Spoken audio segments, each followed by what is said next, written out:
lower right side corner.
Gotcha. Okay. It said it's supposed to be streaming to my page. I don't care. We'll just kill it and then we will record it and post it later. Anyway, welcome everyone Beyond that, I don't think, I see Steve's gone, but we are gonna be having our family, Movie night, movie night. March 7th. It's on the website, it's on the Google Calendar. I think we're doing 7 PM, Meet the Robinsons. We will be here, probably in the gym across the parking lot in the basement, but if not, here. I just came from there. How was it? Does it still smell weird? It's got a weird smell. It's got a weird smell, let's be honest. There's a lot of weird basements have I weird don't know. smells. They all. I'm glad you put up with it. They all have a weird smell. I know the dry Sonic. I think if we do it in the main place, it will be less echoey too, so that would be nice. The what? Less echoey, like, To do the we movie. think we put it in like one of the, like, racquetball courts, be too loud, we can do it the main way. Yeah. Don't wanna leave with bloody eardrums. Beyond that, we got some stuff coming up, the spring for some runs, we got Jed's run coming up on the March 21st, First. and that will be to raise his money for his multiple sclerosis run. He's trying to get to $10,000. I think he's at about 3,000 something. So it's donate as you'd like, and he has medals for that, and that will be at Discovery Park in Pleasant Grove. He has March woodies, 21st. or wood, like John Bozon's, yeah. So that'll be good, helping coach out there. What time is that? I think it's 8. I think he's doing a long training run that day, so it's running any distance you want with him. So you can just show up at some point within that 6 hours? Yeah, I think we'll probably do 8 to 10 for most everybody. Okay. Well, if we do, let's do 9 to 10 then. Okay. We do 11. 9 to Yeah, get up 11. early. Let him get up early. Edit that one. He doesn't have Yeah. a course mapped out or nothing? I think he's just doing the loop on the past. Oh. Speaking of loops, did you guys hear about the gal from St. George? Yeah, Miss Ashley Polson. Ashley Oh, Polson, good grief. She like demolished the old World record. record for a 100-miler. What did you do? She broke the world record for a 12 hours and 100-miler. something, I think. Wow. At a Seven. Averaging, 7:21 like, seven- pace. yes, 7:21 pace. 100 miles. Which is a loop race too, so she did like 84 loops of that. But a few years back, she ran 9 miles to deliver her baby, like number 5 too, so. It's like ran to She the does that. hospital. She ran. We gotta get her on the not too podcast. long That's ago. Yeah, she's an animal. It's insane.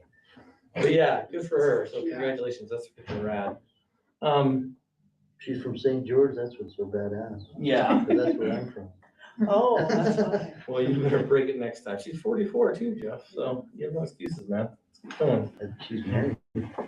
Beyond all of that stuff, how's everyone doing before we get rocking and rolling to do like we did last time, a little basic check-in if you've got something that's been heavy on your heart, things you think that you want to share with the group, maybe successes, or shoot, we'll even help you process a failure if you've got one of those or two of those under your belt. How's everyone doing? Like, how are we feeling before we get stomping out the fire, right, Jeff? I'd like to extend a sincere thank you to everybody who was in men's meeting on Thursday. That was a much needed perspective shift, and I've definitely taken that not lightly. I've ran with it for sure. We just raked him across the coals for all ladies, so. Wendell gave him a taste of his own medicine. He gave me my own advice. Pissed me off. Shit, what was the advice that Wendell gave you again? Because I think that's probably what. Share the words of wisdom from you to Wendell, back to you. I'm fairly sure, I don't even remember anything I said because it was just such a hell day, but Wendell said, he fed me my own line of your worth is inherent, not hinged on your actions. Your actions can reflect your worth or they can disrespect your worth. And damn it, Wendell, you're Yeah. right. It was pretty funny to watch him have a clue, well, Mr. Paul. He got one. No, but it's good. And, you know, a couple months ago, Holly kind of brought up the idea of trying to get someone for the women's zoo group. And so we'd love to get some folks in here. We have, We're trying to nail down a date with Haley. Kaylee, yeah, Lead that's a awesome. process group. So, yeah, we'll keep you guys posted. It's super beneficial.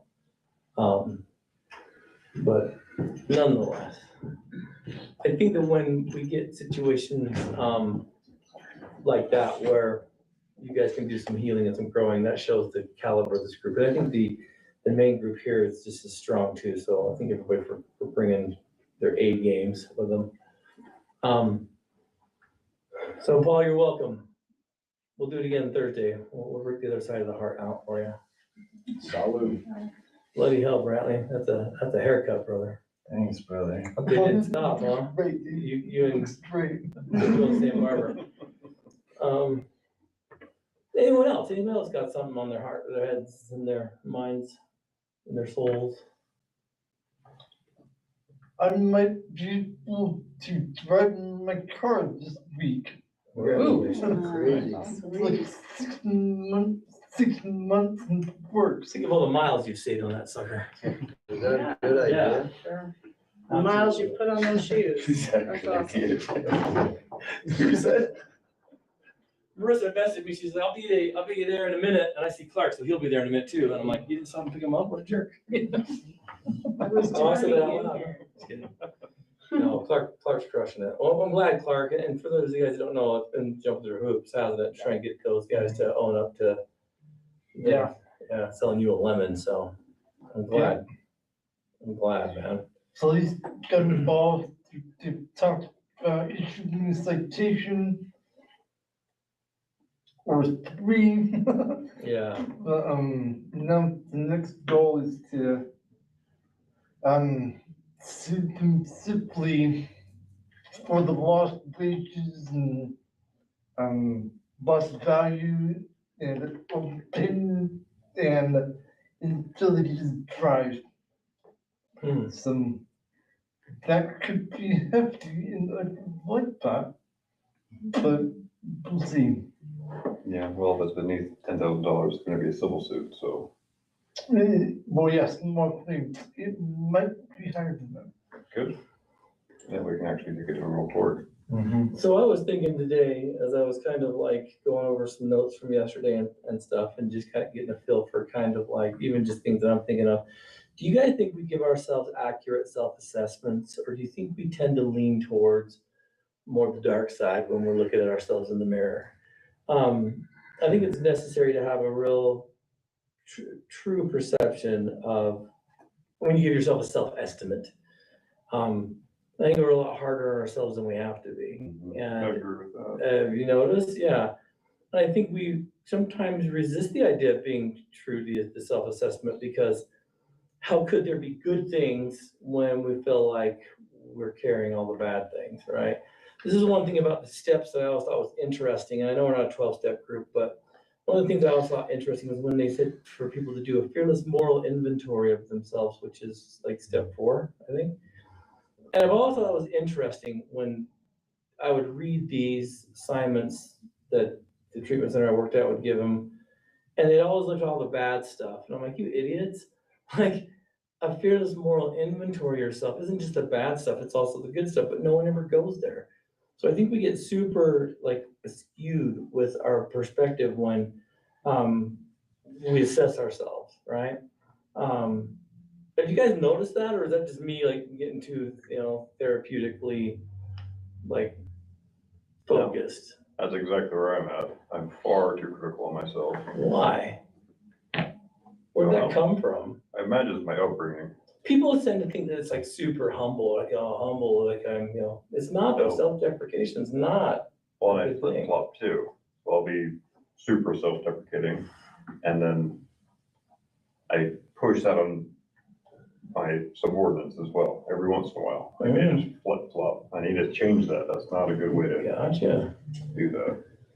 How does it reflect when you push it onto them and others? Because like it or not, we'll do this with our family, we'll do this with our kids. We won't even know it, even subconsciously, we'll be kind of pushing that agenda I'll onto that. just kind of sink into a hole and then, go to work and my guys are there and I just push them to the max and I'll do it for a week or 2. Mhm. I don't know why. It's just like, I'm doing this much, you do this much, that kind of idea. Hmm. There's no reason for it and it's not productive. For sure. there's a scene like the old Gene Kelly Three Musketeers. They're all sitting there and the king is like angry at the Three Musketeers. And they're all sitting there just getting lamb tossed. And then out of nowhere, he just goes, here, Yeah. 500 francs. And he gives him like a bunch of money. So he gets angry and then he's like, okay. And he's like, helps him anyway. And I like that. It's wholesome. I think we value ourselves at less than what we truly are. We're doing ourselves incredibly bad disservice, right? I mean, think about that. But there's the thing though, is usually we're picking this up because we're catching vibes from other people or the things or the situations. I should be a better mom, I should be a better dad, I should be a better this or that, recovery person. Do you guys ever catch that? And if so, like, how do you give yourself a break? Like, how do you like say, you know, I'm doing the best I can right now? Huh. Oh, I've been giving myself. Oh, that's weird. Yeah, go ahead, Paul. I broke. You did. I couldn't, I had a 12-hour panic attack for anybody who's wondering. And I hadn't had a panic attack in over 8 years. She did all of it in one night, huh? And so it was everything that had been suppressed through all of my use of drugs and alcohol or whatever substance I could cram down my throat that made me feel nothing. It all welled up at once. And I realized, good God, I'm carrying a lot. So if you were able to judge yourself accurately and honestly right now, what would be on the top of that list?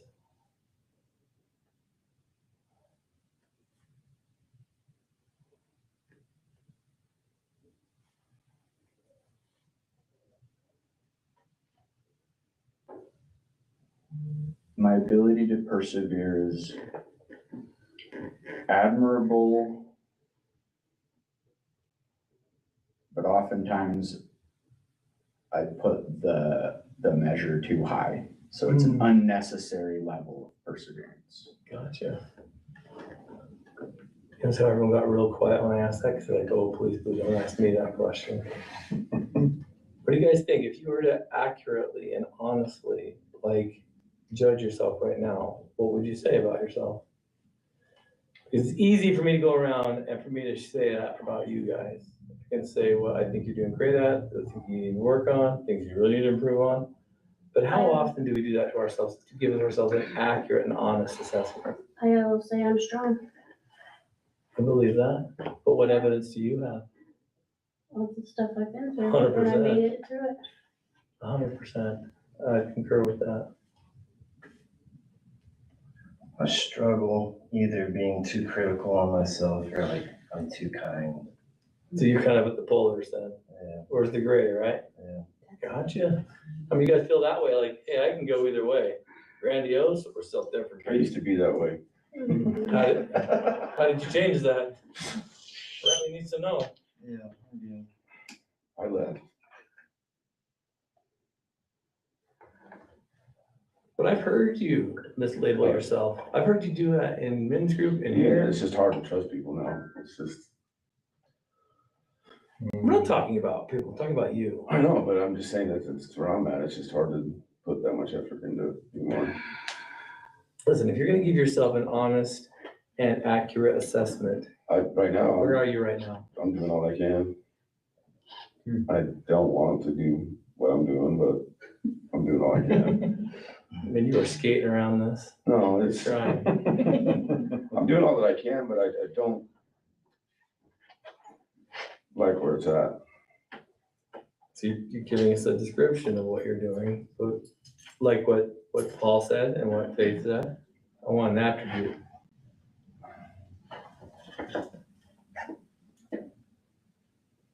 Perseverance is up there for sure. You're definitely doing that. I mean, so, yeah, for sure. You have a lot of, I mean, I could have checked out a long time, a long fucking time ago. absolutely. That's a long time ago. So what is the principle of perseverance teaching you? What's it doing for you? How do you know that about yourself? I'm doing it. I mean, I'm living it. Was that what I sound like? That's Every day. horrible. Is that my voice, you guys? I hear my voice too, and I don't like it. I don't like So me it's either. pretty- Wow. That's the thing, I see Wow. you doing that, you're taking the hits and you keep on ticking, like, you're like, I'm not getting knocked down. I'm not letting someone else dictate my happiness, correct? It's almost to the point now where like I even talked to my mom about it a little bit, it's just doing a whole fucking life reset. Like, Go for it, well, Straight. why haven't you, no, like whole city, state, everything, why haven't you? I don't know. I just Maybe feel you like, don't wanna think. it's just been a fucking carousel, of the same fucking shit, over Mhm. and over and over. And what do they always say, if you want the same shit, you get the same result, do the same shit, right? I'm not really sure if that is the definition of insanity, I think someone But- coined that, they're like, yeah, I don't think that really is the definition, but it sounds good. Well, maybe you're on the unicorn and you just slide over maybe and get on like the octopus on the carousel, right? Yeah. You know what I'm saying? It's just, I don't know, it's just. Sure. Yeah, you'll sit on that bench for a while. Remember that one? Like, that was no fun. Who sits on the bench? You guys seen that? Yeah. Does that make sense? though? I mean, that's the thing though, right, brother? Like, you're gonna find the same stuff in other places. I know. But. But I'm with you. I think one thing you can accurately and honestly describe you as is being able to persevere. But if you're persevering, what's at the end? Like, what do you want as a result of not giving up, not throwing in the towel, not taking a knee? There's gotta be gold there somewhere. A hug, my kids. So they're at that finish line, waiting for you. I don't wanna die missing my kid. I dig it, brother. You won't. I don't think you will. Well, it's Albert Einstein's quote about insanity. Mm-hmm. Doing the exact same thing See? over and over again and expecting different results. What is the Webster's dictionary? It's much different.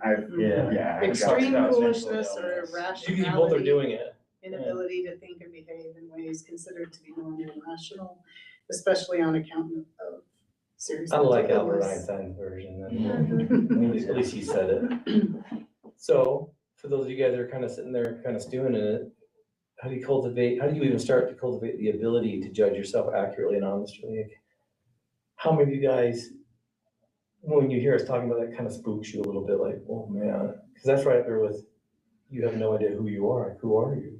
Like, I hate that question.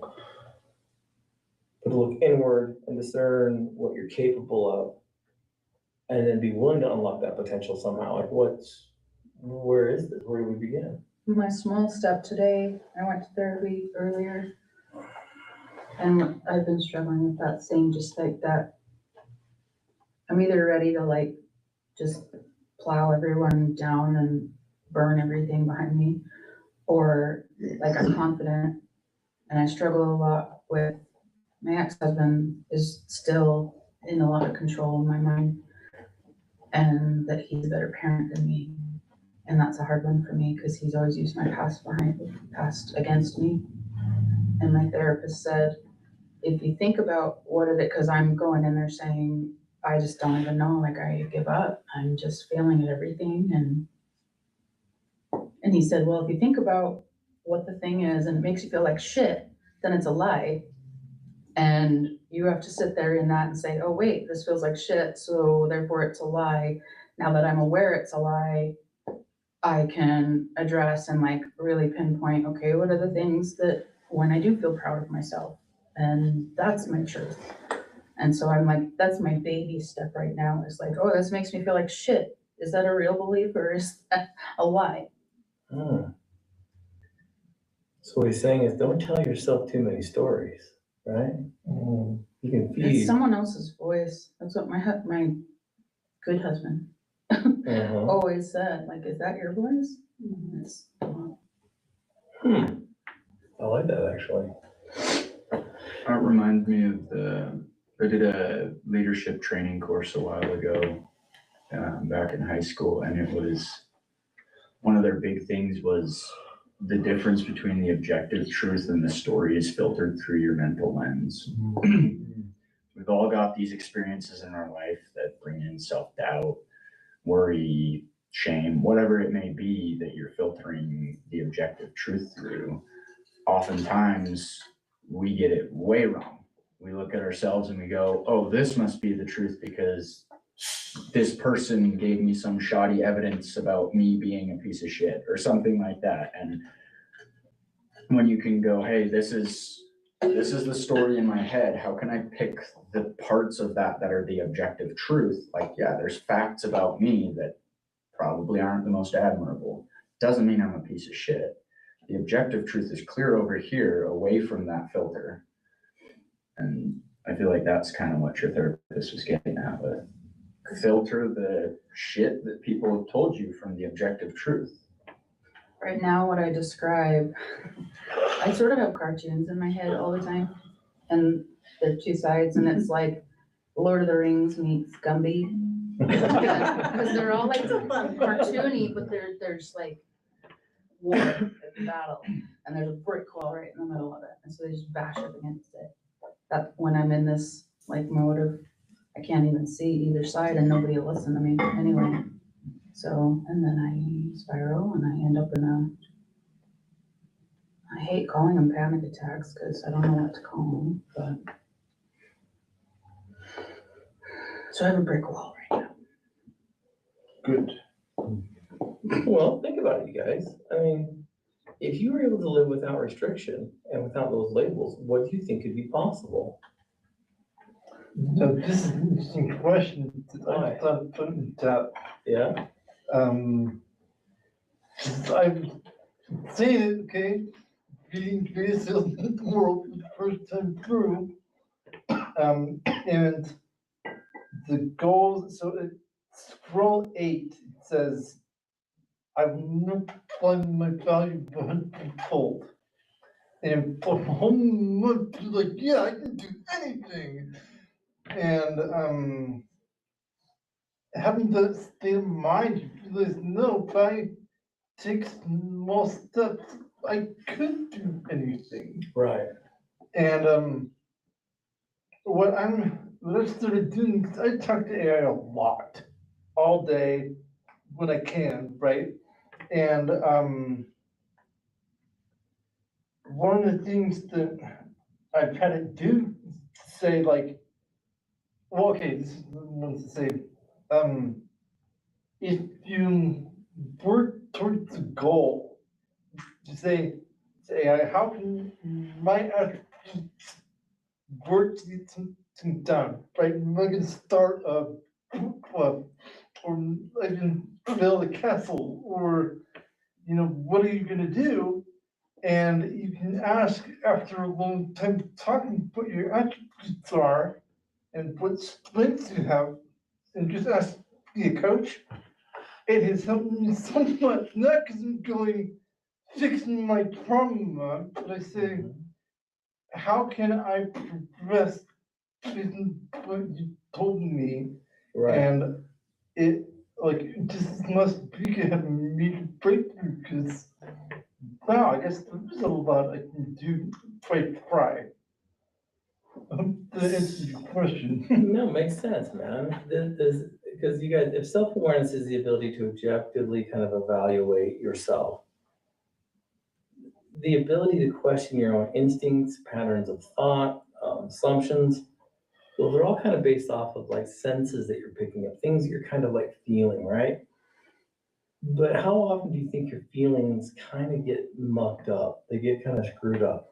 So you're basing a lot of this stuff on like the sense of something, which is kind of crazy. Because I'm not saying don't trust your senses, because you should all trust your guts, but your thinking, your thinking is so much more important than this. What evidence do you have that you are a bad father, or that you are the worst parent? Or you don't have any evidence of that. You're going off of someone else's perception, and typically it's very biased because they want to win. They want to take the lead. Yeah.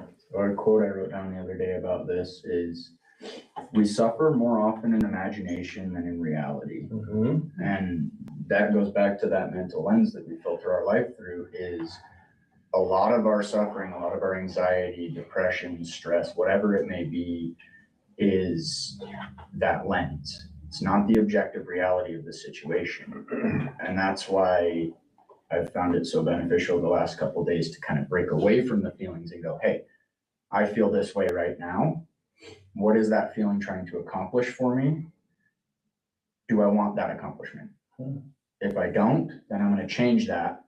Who cares how I feel about the situation? If I don't want the accomplishment that the feeling's trying to get, I'm going to steer the other way. Oh, Paul, that makes a lot of sense, man. So how many of you guys are using your imagination to kind of do your self-assessment and it's not looking so good? Yeah, all of it probably in one way, shape or form. Like, it's impossible for us to begin to learn what we think we know already if the doors are closed. Like, well, it is what it is. It's the stupidest comment in the world. I hate that so bad. Every time I hear that saying, I think of you. Oh, Every time. I hate it more than anything. 'Cause it's Don't such- find a pillow. No, It is such a give up. It's such a give up. It's in the And it sounds podcast. awesome and it makes everyone think like, I'm so awesome. Nothing bothers me. Well, you're just giving up. Because what evidence do you have? Self-deception is your enemy. And so if you're like saying, I'm the worst parent in this, no, you're not. Not even close. I don't think I'm the worst parent. As a matter of fact, I'm a very confident. I'm always proud of myself because I've been actively breaking the cycle of so many things. But it's it's the control that he has when he says things, I am immediately pushed back down to who I used to believe I was. Mm-hmm. And it messes everything up. And so it's just that whole, I have to ask him for permission for stuff. And then I just, when he's talking about, I have not stopped thinking for months. And it's been almost 5 months since my husband died. And I'm like, I just want to go. I want to get a bed for my Jeep and just go, like start somewhere else. And it's like, I can't. You and Jason going the same way? You guys can carpool? Caravan. Same truck, let's go. Caravan. No, I'm ready to like find scrap wood and build myself a little hut in the woods and Yeah. nobody knows where I am except for specific, here are my coordinates. Right, I just wanna, like, I literally bought a foraging book the other day. I'm like, I will learn how to live on my own. I don't want any part of the society. I don't want, like, I am just so tired. Okay, but here's the deal. My If you, parents had me sent to a primitive wilderness survival That's amazing. program. I was like 14. That's amazing. I mean, I was if raised by hippies, I know all If that. you and Paul and Jeff and everyone else that says, that sounds like a good idea, did that, I'd be pissed off at all of you. Why? We come back down on Tuesday. Well, then you're I'm not not truly, saying I'll never then see you're not people truly again. saying what you're saying, right? Like, No, I yeah, don't, we need you. kind of. 100%. I just don't want, I love it. but I'm I just- can't, so I'm the like. same people- way, just tired of the shit. You know what I mean? That's- Just tired of it. This ride will last as long as you want it to. Oh, I hate when Change people your say that to me. seats. So do I, dude. It's not, I hate that, It's, love you, but hate that, cause it will last as long as you want. Mm-hmm. Wanting something, I think it's more about it'll last as long as you're ready, until you're ready. Because like, everybody, I've got a lot of advice in my life right now, move forward. And the only time I use it is what it is when people ask me how I'm doing and I'm like, well, my husband's dead, what do you want me to say? The real. Say And I say, it is what it You is. say, it still sucks and it hurts and I'm lost and I'm pissed and I'm sad. You want me to say anything but. Yeah, well, yeah, Cause it's like, it is absolutely. what it is, I can't change it. You can't change it, but what can you change? Nothing right now. Baloney, you changed it today, you came here. As hard as it is to open that door back into your heart, you're doing it. Against your better judgment too, right? Yes. You're like saying, which sucks, because you want to do an honest self-assessment, you are the most compassionate, caring, empathetic woman that I've ever known. When's the last time you listened to your podcast? Years ago. You probably need to revisit. I have a really good podcast I don't recorded even- with a girl I don't named know who that Destiny. You is. should I don't- hear about it. You should listen to it. That's. Do you remember one of the stories that Destiny told me on that podcast was about when she went skydiving? Remember that? Yeah. Remember how scary and impromptu and like, oh my hell, this is happening? Oh, it Like, wasn't scary, it was my dream come true. yeah. Absolutely. That destiny is the same destiny that's here. And so you're, like it or not, you're changing, you're healing. It's slow and it's okay. There's no rush to it. I've been hearing this a lot lately, that people think there needs to be some kind of like finish line. And there's not. Grief is gonna take as long as it needs to. My grief's mean though. I that's why I say like I'm in this I'm either just like this major bitch and I don't need anybody and I do everything on my own and then like. You know why? Why? Not really. I mean, Thanks, that's the old me, that's the old. Yeah, because it's called self-preservation, right? That's what you've always done. So there is that part of you. Yeah. And then there's that part of you that lets your heart open up so much, and that makes it very vulnerable to emotional attack. And you're probably getting sick of it getting hurt. And it's coming from people I'd never expect. Absolutely. Like I barely have. Amazing. Sound a little familiar, huh? From people you would never expect, and you're like, well, damn, where did this come from? I remember, I saw Maisie this today. I remember when Carly passed away, we had people on this team that were like, I think we're done grieving her. Oh, fuck you, you're done grieving her. I'm not.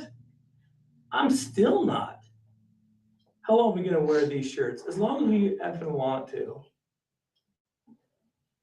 I mean, that was one of the things we were ranking Paul across the coals with, is guess what? Grief is gonna take as long as grief takes. Sound familiar, huh? Yeah. Everybody.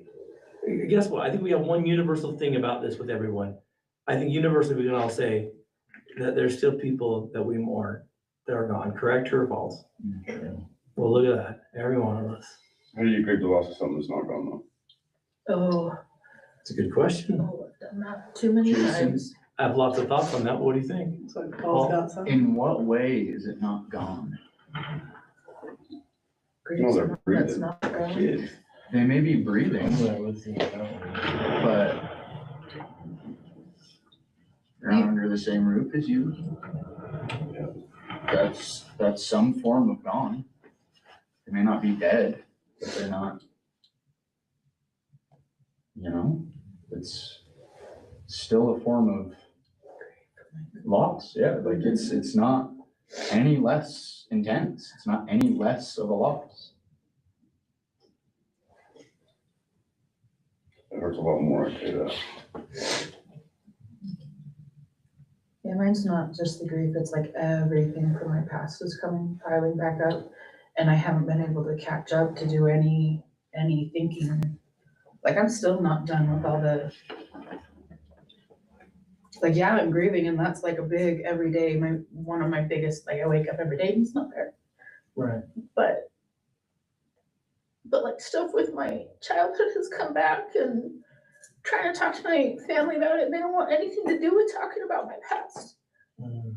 It's like, that's not the way that we process things. So no. And so I'm just like, don't really have anyone to validate anything, which is, I've got to learn how to do that myself. But every single loss, so yeah, when he died, every single loss I've ever had in my whole life. And I've been debating back and forth, maybe get your opinion on making a list, because it's something like I've relived every single friend I've ever lost, every person I've ever loved. And it's all coming back all at once because I've just always been the one that carries everything so strongly. And I carry All of you have. everybody else's. That's the one universal thing you all have in common. I once said, I'm like, if you find any addict on the street, I bet you anything, they're the most empathetic. They are. That's why we carry everybody else. Mhm. But like still, I've been clean so many years and it still gets held above my head that, going to the hospital after he died and then getting a whole bunch of new medications, and that's my family's concern. It's me on medications. And I'm like, okay, so you tell me my job is to live, but you're worried about me getting addicted to stuff.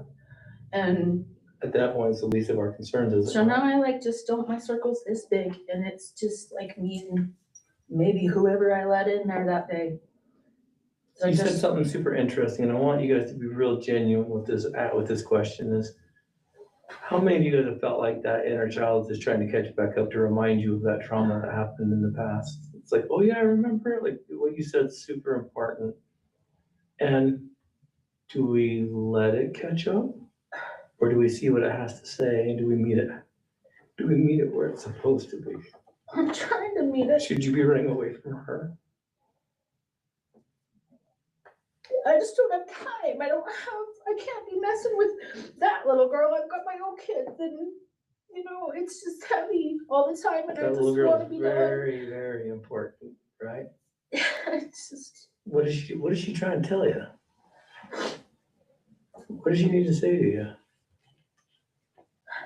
I really, like, every time I think, it's like, I can see this little girl in so much pain and not being able to talk to anybody, cause tough girls don't cry and tough girls don't, and I just have all this. There's no way in hell you would look at that little girl approaching you and say, ah, da, da, da, da. No, Good I girl, don't wouldn't. cry. What would No. you say to her? What do you need to, she's Same thing honest. I'd say to my kids, just be honest about how you feel, let it out, and then we'll talk about it. But you know, and I do, it made me laugh when he said that about, cause like I very much the quote from Alice in Wonderland. I always give very good advice, I just seldom follow it. Exactly. And that really is, Even that's why I like so many avenues of my life, you know, I've spoke at recovery centers, I've spoke at birth mother support groups and addicts and young teens and I know this stuff. And I know what you have to do What is to that heal little- your childhood. I just can't do it. Yes, you can. What does that little girl need to hear from you? You're safe, it wasn't your fault. If you're standing right in front of her, she's caught up to you, she taps you on the shoulder, you turn around, what do you say to her? Hold her. Okay? You Because take a remember, and knee. it wasn't your fault. You're not bad. She only needs to hear a few words from you. What are they? Tell me. You know how many people I put to this scenario in this group? If you've heard me take you down this path, Paul, what does that little kid need to hear? I love you. There you go. Guessing that's all she wants, because that's all you want, right? That's how I've ended up in every situation I'm in. Because I want people to let me love them. Can you allow yourself to love you? That's not there yet. And there- And I go through, like, you sometimes see, I do. And that is a very Yeah, bad self-assessment, right? yeah. Because if there's anybody in there that deserves that, it's you. So that brings up a good question. It seems so weird, and you guys have heard your therapist say that, self-love. What does that even mean? What is self-love? How do you give it to yourself? Do you like do one of these things in the mirror? What do you do? What is it? Time. Don't give me a textbook answer. What Letting is it? yourself rest. Well, I don't know, I think Not Clark's giving onto yourself that. Yeah. grace. Because it's time you take yourself. Spend time with yourself. This is very personal. But my grandpa died in January, and I was there the day before he died. He was, going to linger, can move his face, was very uncomfortable. And I finally just said, I'll see you in a little bit, bud. Good to see you. And I thought, wow, like, if I were to say that to my inner child, hey, I'll come see you later. You say, please, you fight, you keep going. And I'm gonna come back, we're gonna figure it out one time. And then spend time with yourself, thinking, being, feeling, doing the other than sharing, it's showing some time. Yeah.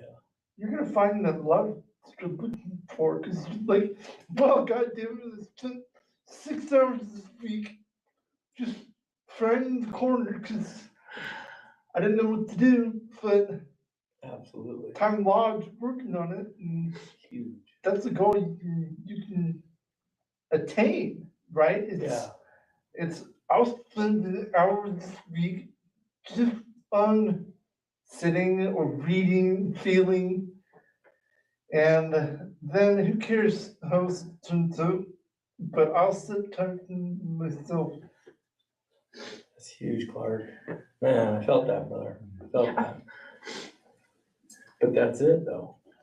When you start looking at the lens, through those lenses of how do you fall back in love with yourself? I remember I was watching this stupid movie.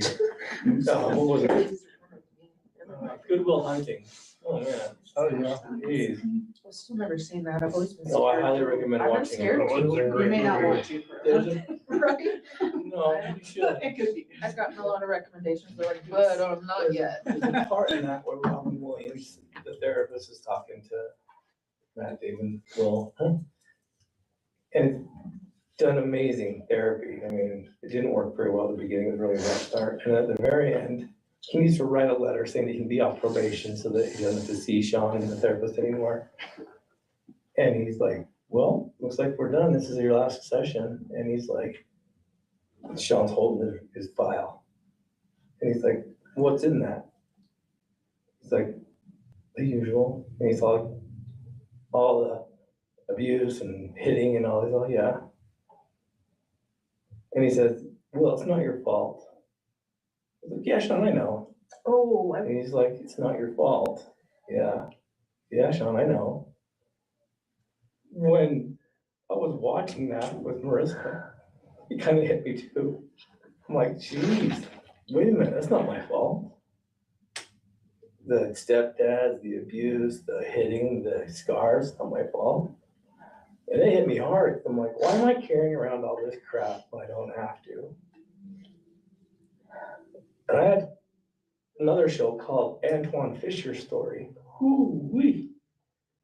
The little boy, you know that. All you do is substitute little boy for little girl. If someone could actually read that, I'd make you pull it up because, oh my gosh, that's a rough one. So who will cry for little boy? Jeez. See, the thing is, we're afraid to do this. We're afraid to cry. We're afraid to feel because we're like, oh man, it means I'm not doing good. Bullshit. That's how it heals. That's how it heals. There's nothing stoic about being a dude that doesn't cry. Like you're dumb. Let it go. There's no sense in it. But I'm sure you're like, I've cried so much. You know, what's funny is I did, like, before Adam, I just didn't cry. I never did. I mean, when I was a teenager, I didn't cry. I didn't cry even when my face was being punched in. I didn't cry. That makes sense. And Adam taught me how to cry. And then he fucking died. So I have no one that I can trust to cry too. Not side by side. I don't know. This side of the room's been super quiet. What do you think? You were saying something that cut you off. I don't remember now. You said something about grace? Oh, that we just need to be able to give ourselves grace. You did say that, You're saying, and I was going to say there was someone in the hospital that said that to me because my middle name is Grace. And my dad always teased, he named me. I was born at home, he named me. And growing up, I've always been very clumsy. I have massive ADHD. I run into stuff all the time. And he says, well, I gave you the name Grace so that it could balance you, you know, because I'm not graceful. And then a nurse in the hospital said, maybe that just needs to start meaning that you give it to yourself. Because I've always given it to everyone else. doesn't have anything to do with being graceful. To give yourself What would that even look like though? some forgiveness, some Like, what would it understanding. look like? What would some- you giving yourself grace look like? All you guys, what would that look like for you? If you give yourself a little grace and some understanding, what would it look like? I always, when it comes to grace, I think about what grace would I give someone else? Like when I'm struggling with parenting or whatever, and I just think, if someone came to me and told me this, what grace would I give them? So if I'll give someone else that grace, I should give myself that same level of grace. It's just that painful, like I'm stuck. Yeah. I'm stuck in between that, like, I know. It's weird when people that should care about you they don't know how, they don't give it to you, like you said, people in your family, that's weird. Oh, it's I know what very- that's like, most of us have families like that, that just like, Oh, rub it's- some dirt on it. What does that The mean? thing is, it's very, very disorienting because we have always been so close. Our family, Which is, I know, you're saying this, cause I know some of your family, and I'm Yeah. like, what the hell? It seems Well- very odd, is it just inconvenient, they don't know what to do? I'm a firm believer in this one, is I'm always afraid I can't help, hold on, I want you to hear everybody. And so, people will call me on the weekends, I'm like, I'm not answering the phone, because I'm always afraid of like, well, what if everyone always wants something from me, always. And I'm like, wow, man, what if I'm not ready, what if I don't, what if I don't have the time, whatever, it's the stupidest thing, it's my own head. But I know what that's like, what's grace? Courteous goodwill, and then this says, unmerited favor, kindness, compassion, often by forgiving shortcomings. So if you're gonna give yourself those things, forgiving your shortcomings, forgiving, or giving yourself compassion, what would that even look like? Cause I mean, these are great, but like, unless you can tangibly sink your teeth into it, what does it really mean? How can you, right now, give yourself compassion? You're doing it, you're showing up here, you're sharing with us. Being proud of something you've done, Absolutely. getting up, coming to the meeting. Do you look at that as giving yourself grace? Look at it for what it really is, though. Wouldn't you much rather not be here and watch this on screen? Good, that's grace. So I think sometimes we have these buzzwords and they sound good, like just for today, like all these, what does that even mean? Like you've gotta see it, you gotta attach it. You stopping and turning around and giving that little stinker a hug that's running up behind you, want to get your attention, give yourself grace. She's trying to tell you something. Remember, the inner child, you guys, is trying to keep us safe. That's what it's doing. It wants us to hide, it wants us to stow ourselves away. It wants us to relapse. It wants us to do all these things because it knows how much pain you're carrying. So by recognizing her or him, you're giving yourself grace, compassion. Davey, Chandler, he's a Davey. therapist. Yeah, Davey once told me something, and I love him to death. He said something that it wrecked me, because I'm like, what the hell? He told me he was terrified of his inner child. And I'm like, what? Are you kidding? Because here I am thinking, I've got a pretty good relationship with that little shit, little blue. Like, I figured him out, and I'm like, he is seriously my best friend. I'm like, Davey, how can you, this man who I hold up on a very high pedestal, be afraid of him? It wrecked me. Come to think of, well, Blue, where do you think you're holier than thou? Like, should all inner children inside of us be weary and scared of them? No, we shouldn't. But I thought, brother, what aren't you doing? It got me questioning myself a little bit. I remember telling Marissa, I'm like, am I overdoing it? Then it hit me, I'm like, no, I figured him out.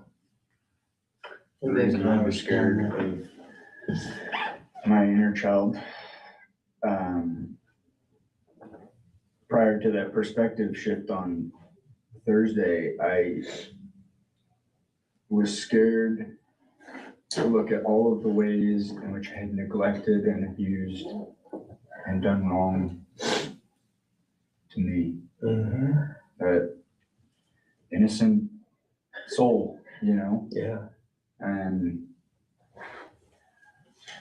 when on Thursday night, I told you guys, I ran with it. I went and I waddled around in the snow in the park that me and Aiden grew up right next to. Climbed a And I tree. climbed one of me and him's favorite trees, got 30 feet up in the air and just hugged the tree and sat there and enjoyed being a child again.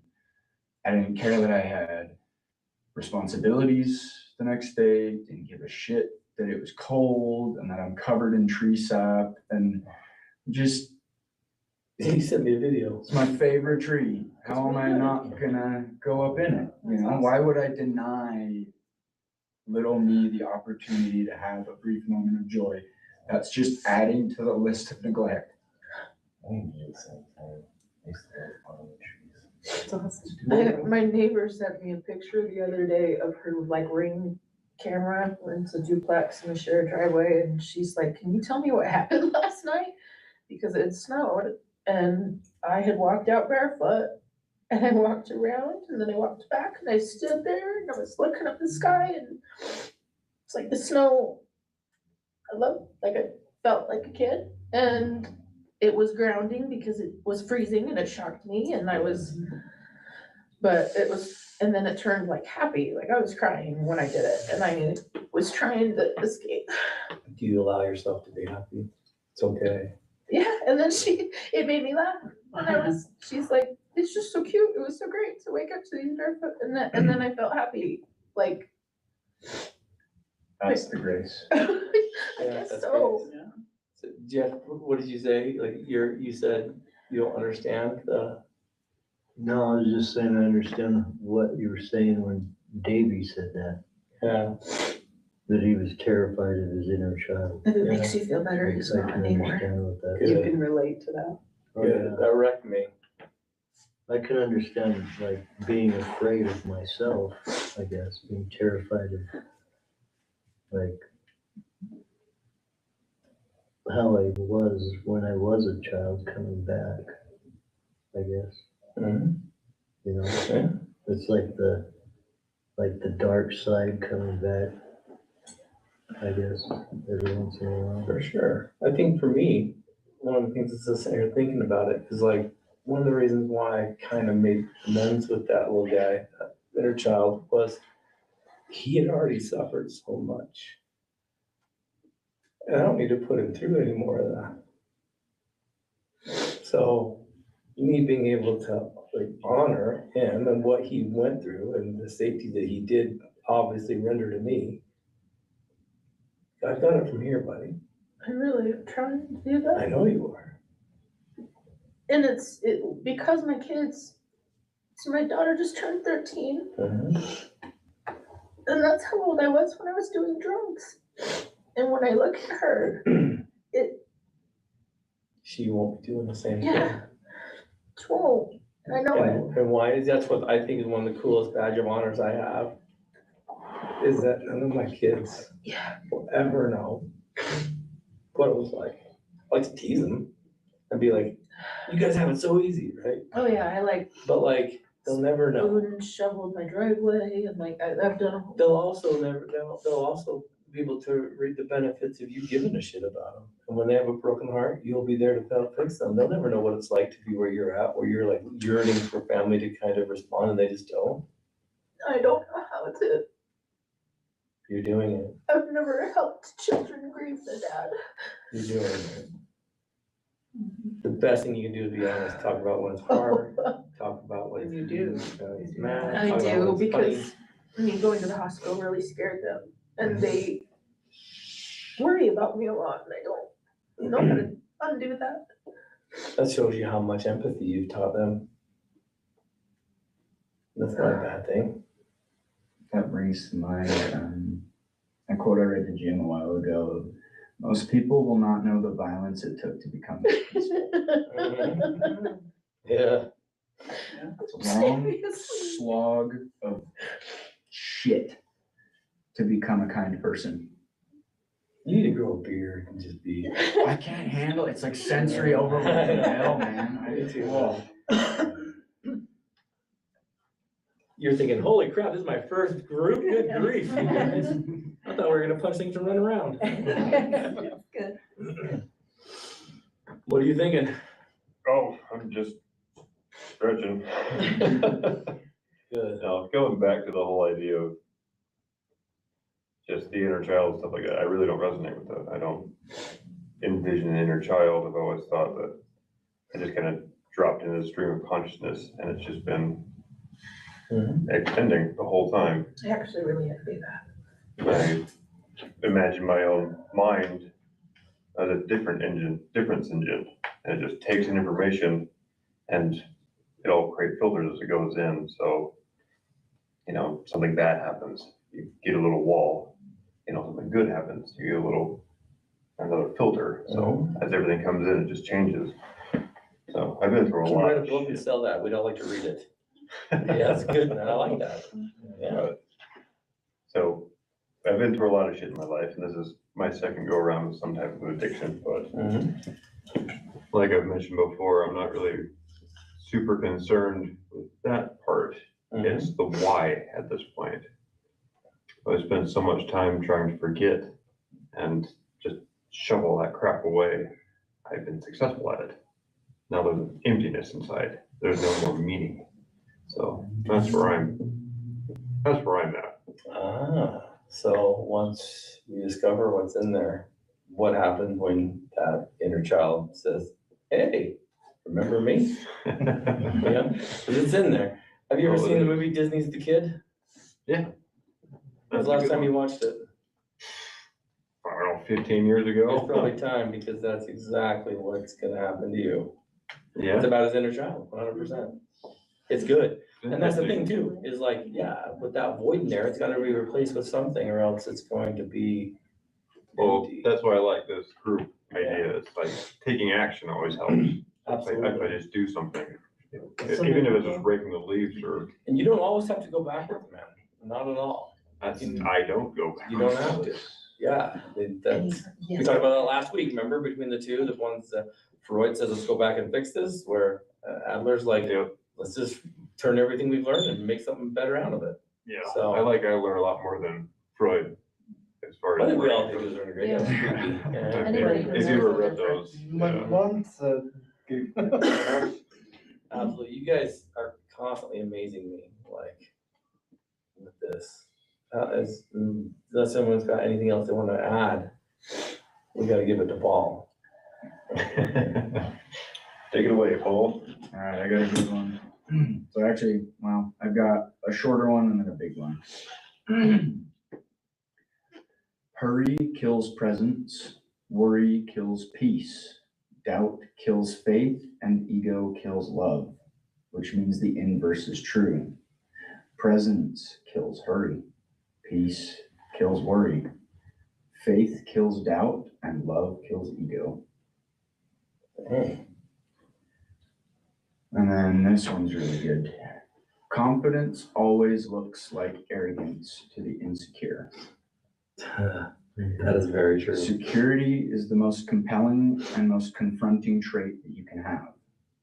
And generally, those full of criticism are those that battle with comparison. When you don't know your true purpose, you criticize your design. And the same is true for others. When you don't feel comfortable in yourself, you immediately try and associate what you're struggling with and put it on someone else. Here's the other truth. The thing you see most in others is usually the thing you battle with the most. And that's why you recognize it. So here's a little tip. Before you verbalize what you internalize, why don't you first empathize before you criticize? Good grief, Paul. Athletes, who am I? I'm the champion. Yes, you are. I like when it fades to black and Jason. So Paul, do you just have like a huge file of quotes or? It's a